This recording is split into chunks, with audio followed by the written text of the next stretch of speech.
हाँ फ्रेंड्स, कैसे हैं आप लोग। चलिए आज स्टार्ट करते हैं हम लोग लेक्चर 5।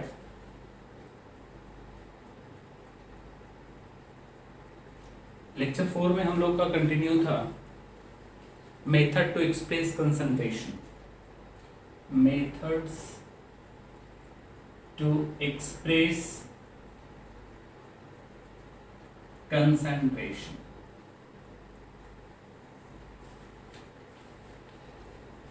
इसमें हम लोग पढ़ रहे थे बेसिकली नॉर्मेलिटी, यदि आपको हो तो लेक्चर 4 में।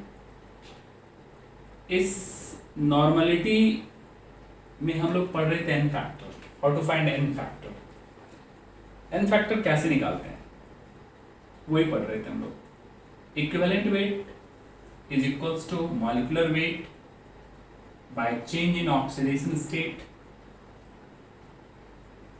पर molecule. This term is called n factor, या इसी को वैलेंसी फैक्टर भी कहते हैं। तो इससे रिलेटेड मैं आपको ऑक्सीडाइजिंग एजेंट और रिड्यूसिंग एजेंट का सिखा भी रहा था। तो चलिए उसी से रिलेटेड एक दो एग्जांपल और लेते हैं, फिर हम लोग टॉपिक को फर्दर आगे कंटिन्यू करेंगे।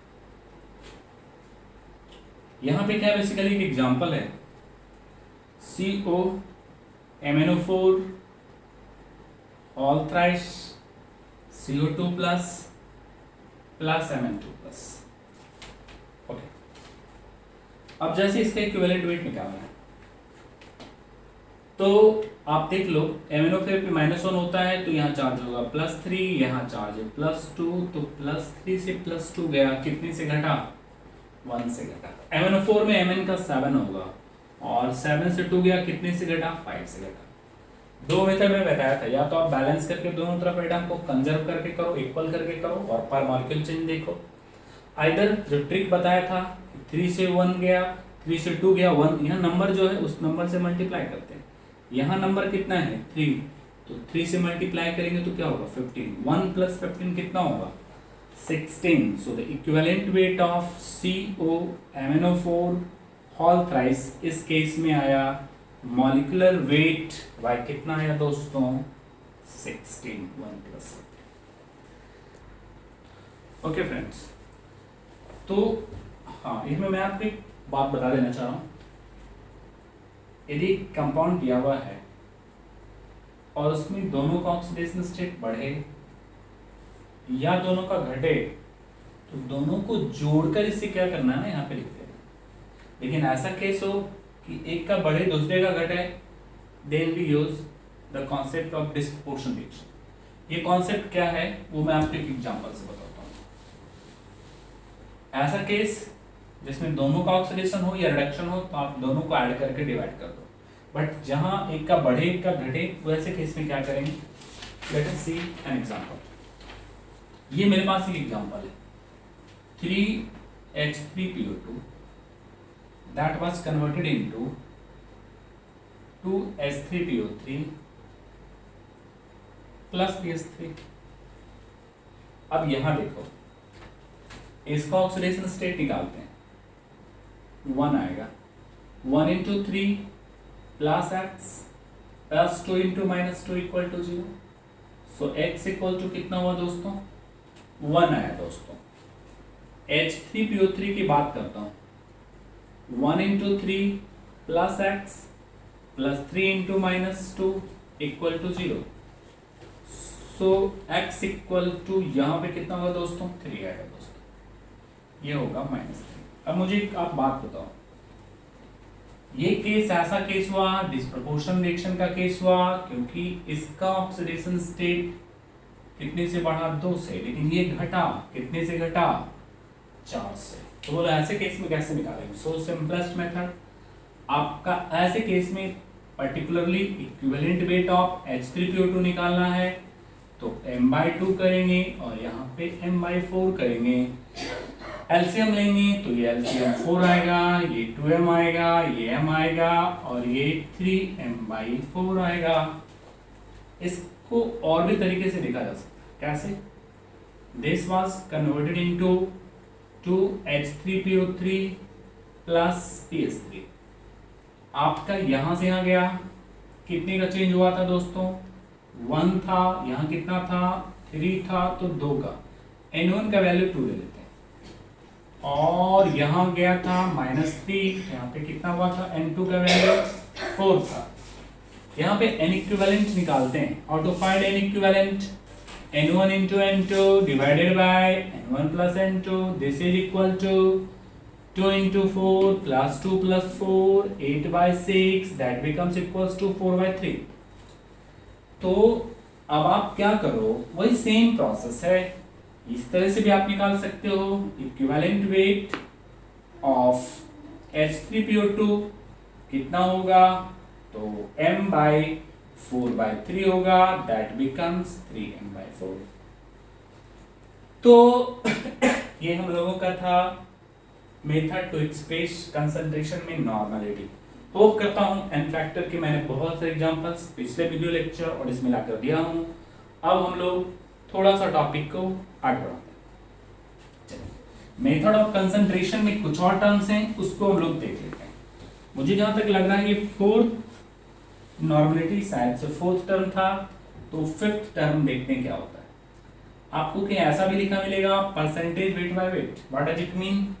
इसका मतलब होता है weight of the solute by weight of solution into 100। दूसरा टर्म है दोस्तों परसेंटेज वेट बाय वॉल्यूम। ये होता है weight of the solute bye में लिखेंगे वॉल्यूम ऑफ सॉल्यूशन इनटू 100। ऐसा भी टर्म्स आपको मिल सकता है परसेंटेज बाय वॉल्यूम। तो यहां पे हम लोग लिखेंगे volume of solute by volume of solution into 100 होगा दोस्तों। ऐसा भी आपको कहीं कहीं लिखा हुआ मिलेगा ppm, part per million. Part per million क्या होता है? बेसिकली ये होता है weight of the solute by weight of solution into 10 to the power 6। ठीक है, यहां ध्यान रहे, ऐसा कोई जरूरी नहीं है कि हम वेट ही देंगे। वॉल्यूम ऑफ सॉल्यूट वॉल्यूम के टर्म में दिया हुआ, तो वॉल्यूम ऑफ सॉल्यूट और वॉल्यूम ऑफ सॉल्यूशन में ले सकते हैं, वेट के टर्म में भी ले सकते हैं। कभी कभी आपको ppb भी लिखा मिलेगा पार्ट पर बिलियन, तो वही काम करना है weight of the solute bye क्या लिखेंगे दोस्तों? वेट ऑफ सॉल्यूशन इनटू लिखेंगे 10 टू द पावर 9। इसी के साथ एक और टर्म है, होप करता हूं ये आप लिख लिए होंगे। तो चलिए, इसी के साथ एक और टर्म है 10th, that is called formality. ये टर्म भी हम लोग को यूज होगा इसी टॉपिक में, फॉर्मेलिटी। पहले बता दें कि फॉर्मेलिटी को डिफाइन कैसे करते हैं। फॉर्मेलिटी का डिफिनीशन क्या होगा? How to define formality. Okay, formality का डिफिनीशन होता है number of gram formula weight present in 1 liter of solution. 1 liter of solution is called formality. Okay, number of gram formula weight, ये term क्या है? बहुत simple, बहुत आसान सा टर्म है दोस्तों। Number of gram formula wait basically number of mole होता है। क्या होता है? तो तुम में से ज्यादा लोग ये क्वेश्चन करेगा कि जब नंबर ऑफ मोल होता है तो आप इसको मोलरिटी कहो, फॉर्मेलिटी क्यों करते हैं? ये ट्रू भी है कि फॉर्मेलिटी इक्वल ही होता है मोलरिटी के। तो फिर इसका कुछ तो होगा। बस एक छोटा सा पॉइंट वो ये है कि आयनिक कंपाउंड में मोलरिटी की जगह हम लोग फॉर्मेलिटी यूज करते हैं, क्योंकि आयनिक कंपाउंड में हम लोग मॉलिक्यूल यूज नहीं करते हैं, आयंस यूज करते हैं। तो मोल के लिए हम लोग टर्म यूज करते हैं 4 मोल। तो जब मोल के लिए टर्म यूज करते हैं 4 मोल तो ये क्या बन जाता है, फॉर्मेलिटी। तो एक छोटी सी बात बस ध्यान देना है कि this is specifically used for ionic compound, बस। और इसमें कोई नई बात जानने के लिए नहीं है कि ये क्या है, ऐसा कुछ नहीं है। ये बिल्कुल और बिल्कुल मोलरिटी ही है। बस इसको यूज किसके लिए करते हैं, आयनिक कंपाउंड के लिए, क्योंकि यहाँ पे हम लोग मॉलिक्यूल टर्म यूज नहीं करते। तो जो मॉलिक्यूल टर्म यूज नहीं करते तो यहाँ जो मोल होता है उसके लिए यूज करते हैं 4 मोल, और जब 4 मोल यूज करते हैं तो this becomes what, formality. Okay friends, तो ये था हम लोगों का all the terms related to concentration. हमने पूरा टर्म समझाने का कोशिश किया, कुछ छोटा नहीं, आपस का रिलेशन जितना है वो सब मैं आपको बताया।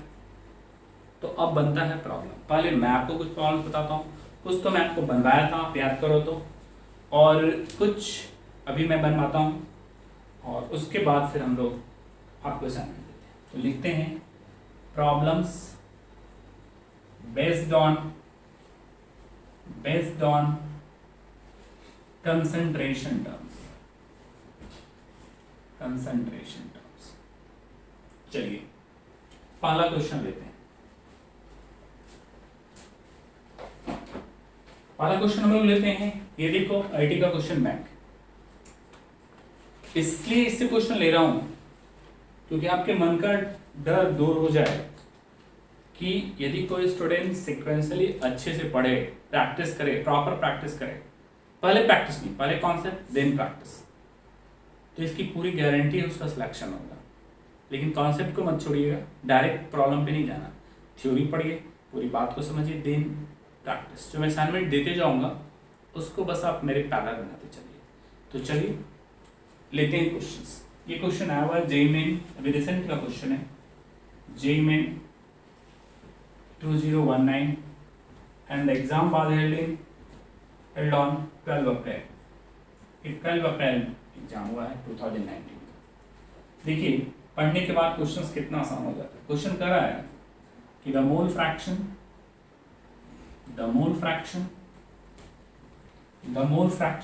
of a solvent, the mole fraction of a solvent in aqueous solution of a solute H 0.8. The molality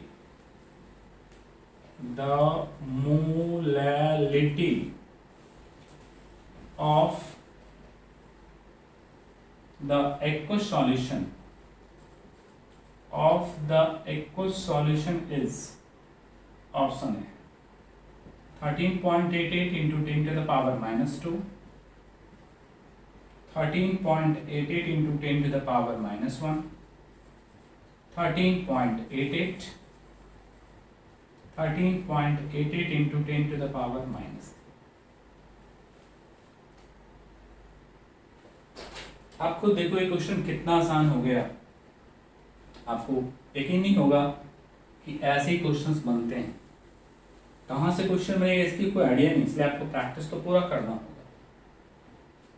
हो सके सॉल्यूशन में कोरिलेटिव से क्वेश्चन उठा ले, तो ये डिपेंड करता है एग्जामिनर पे, जो एग्जाम कंडक्ट करता है।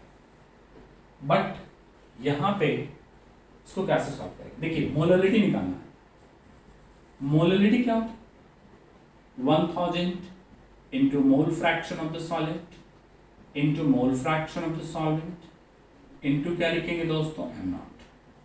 ये आप पिछले क्लास में देखिए, पिछले वीडियो लेक्चर में कराया नहीं कराया, बिल्कुल कराया। एक लाइन में क्वेश्चन बन रहा है। देखो ये जो मोल फ्रैक्शन है ना वो सॉल्वेंट का है, and do you know solvent plus solute का जो मोल फ्रैक्शन होता है 1 होता है।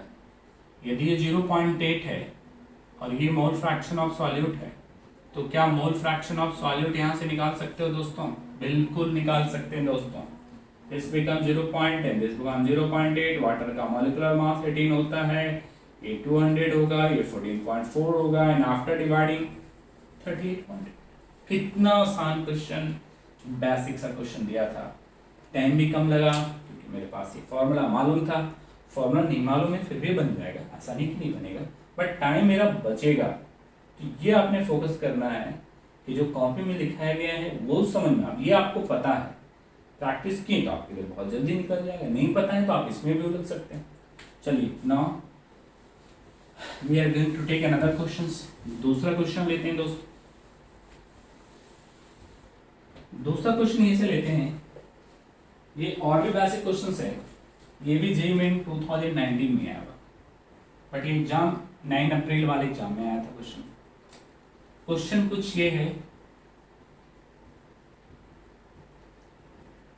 देखिए क्वेश्चन क्या है, कह रहा है what should be the molality, what should be the molality, what should be the molality of 20% weight by weight aqueous solution of potassium iodide। molecular weight of potassium iodide भी आपने दे रखा है 166। Option A 1.48, 1.51, 1.35 and 1.08। मैं hope करता हूं कि most probable ज्यादा से ज्यादा स्टूडेंट इस क्वेश्चन को बनाए। एक तरह से समझो क्या करना है, बहुत आसान। मोलैलिटी का फॉर्मूला लगा दो, 1000 into small w by m dash by capital W। 1000 तो ठीक है, small w 20, out of 100 gram, molecular mass 166। Weight of solvent कैसे निकालेंगे, वेट ऑफ सॉल्वेंट निकालेंगे दोस्तों, टोटल मास 100 माइनस 20 कितना होगा 80। बोलो ऐसा भी क्वेश्चन आता है, बिल्कुल आता है, आपके आंखें सामने है, देखिए। तो that depend upon your preparation, आपकी तैयारी है तो क्वेश्चंस नहीं छूटेगा, ये आएगा 1.51। सो simplest question.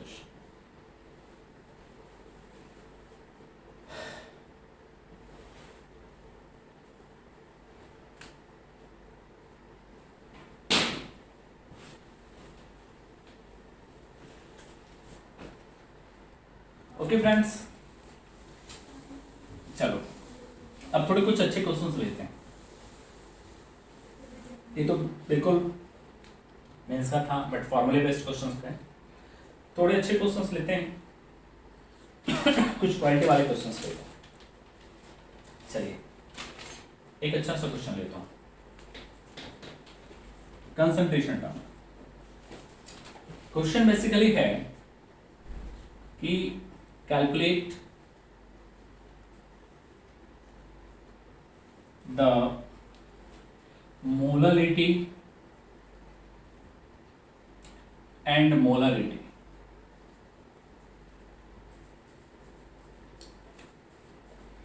of a solution by mixing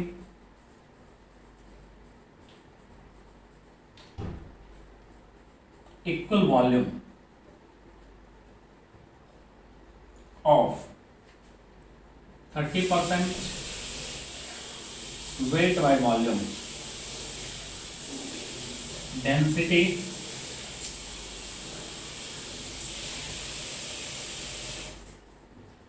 gram per ml and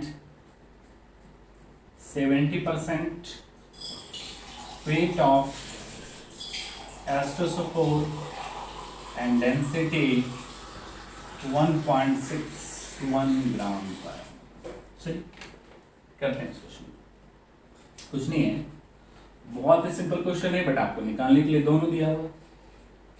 देखिए एकदम आसान तरीके से मैं आपको बनवाता हूँ इसको।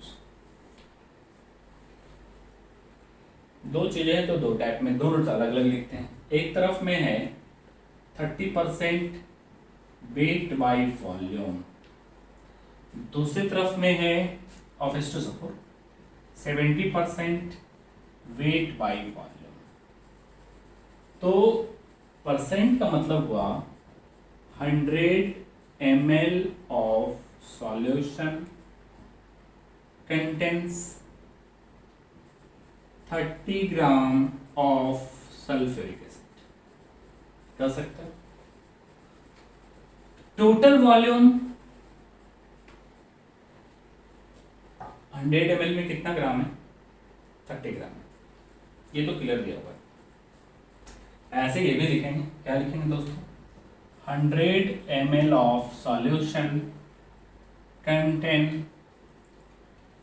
70 ग्राम of सल्फ्यूरिक एसिड। एक बात मुझे बताओ, यदि ये वॉल्यूम दिया हुआ है तो क्या इससे मास ऑफ सॉल्यूशन निकाला जा सकता है? बिल्कुल निकाला जा सकता है। कैसे? डेंसिटी होता क्या दोस्तों? Mass by volume. तो मास क्यों नहीं निकाला जा सकता? रो इनटू वॉल्यूम। रो क्या होता है?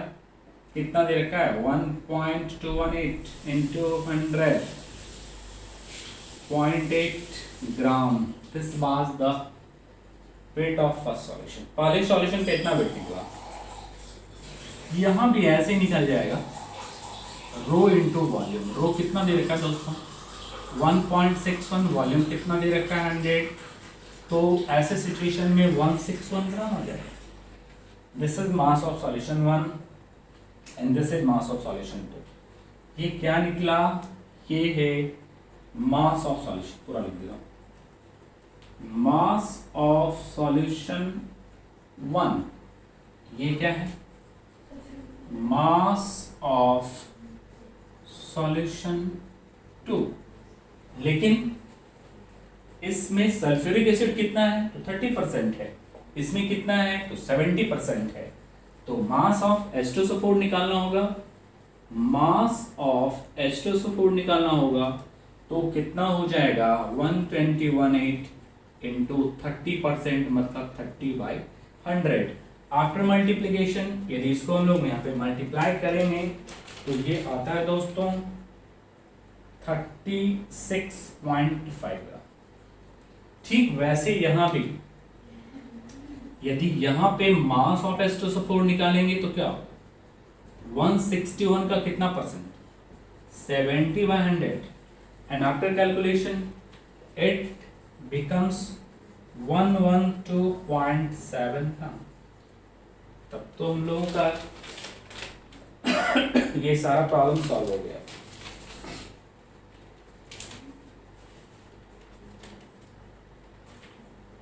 चलिए इसको आप नोट डाउन कर लीजिए।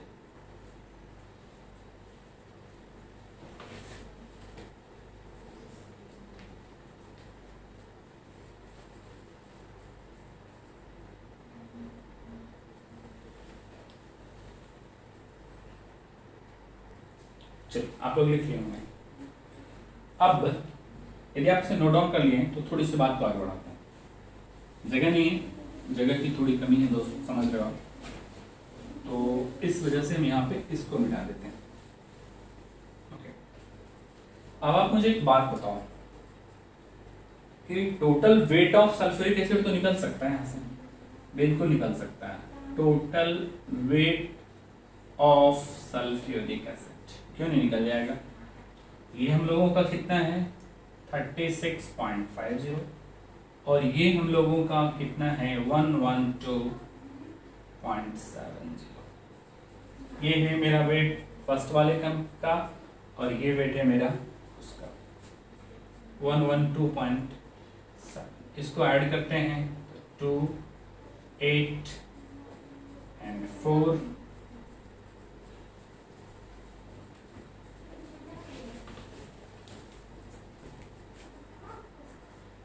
ओके। इसको क्या है ना, इसको एग्जैक्ट आप पूरा सॉल्व करो दोस्तों तो यहाँ पे 54 ग्राम आता है। ये छूट रहा था, टोटल आता 54 ग्राम। तो ये हम लोग का हुआ 36.54 ग्राम एग्जैक्ट और ये हम लोग का हुआ 112.70। इसको ऐड करते हैं तो 4, ये हम लोग का 2 और ये हम लोग का 9, ये 4। ये आप समझ रहे होंगे कि ये सल्फ्यूरिक एसिड का टोटल वेट हुआ। तो यदि हम लोग यहाँ पे वेट ऑफ सॉल्वेंट निकालना चाहें कि टोटल वेट ऑफ सॉल्वेंट मेरा कितना होगा, तो देखो इस बात को ध्यान दो। ये तुम्हारा क्या था, फर्स्ट सॉल्यूशन का मास, ये भी तुम्हारा क्या था, फर्स्ट सॉल्यूशन का मास। दोनों को ऐड करो और उसमें इसको सब्सट्रैक्ट करो तो ये होगा 121.8 प्लस 161 माइनस 149.24। इसको जब हम लोग सब्सट्रैक्ट करते हैं तो ये आएगा आपका 133.56 ग्राम। अब तो इस क्वेश्चन में कुछ रहा नहीं, ये प्रॉब्लम आपका सॉल्व हो गया। कहो कैसे? जो आपको डेटा चाहिए वो पूरा डेटा आपको मिल गया। आपको निकालना molality. Okay, right the formula molality. 1000 into small w by m dash by weight of the solvent। 1000 solute का वेट आपने कितना निकाला, आपके सामने 149.24। मॉलिक्यूलर वेट कितना हुआ 98 and the wait of solvent यहाँ पे कितना निकला दोस्तों 133.56। कैलकुलेटिव है, आप कैलकुलेशन कर लेना। वैसे कैलकुलेशन करने से इसका आंसर जो आना चाहिए वो आता है आपको 11.4 मोलर। दूसरी बात रही मोलरिटी कैसे निकालेंगे, तो मोलरिटी निकाल लो 1000 into small w m dash bye यहाँ पे क्या लिखेंगे दोस्तों वॉल्यूम। तो 1000 तो अपनी जगह पे ठीक है। What was the wait of the solute, कितना निकला 149.24 बाय में लिखेंगे 98 और टोटल वॉल्यूम 100 मिला रहे हो तो टोटल कितना हो गया 200। After calculation this becomes 7.6 molar. ये आप कैलकुलेशन चेक करके देख सकते हो। तो इस तरह से यदि क्वेश्चंस रहेगा तो थोड़ा सा हम लोग क्या करेंगे, सॉल्वेंट अलग निकाल लेंगे और सॉल्यूट भी निकाल लेंगे। इससे हम लोग को मोलरिटी निकल जाएगा, बाकी सारी चीजें हम समझ जाएंगे। एक अच्छा क्वेश्चन था। चलिए एक प्रॉब्लम सॉल्व करते हैं।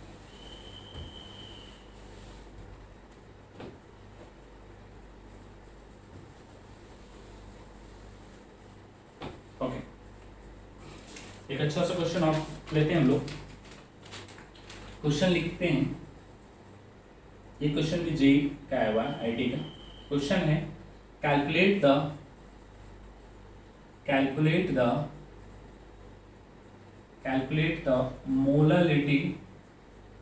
molality of a 1 liter solution of 93% sulfuric acid weight by volume। The density of the solution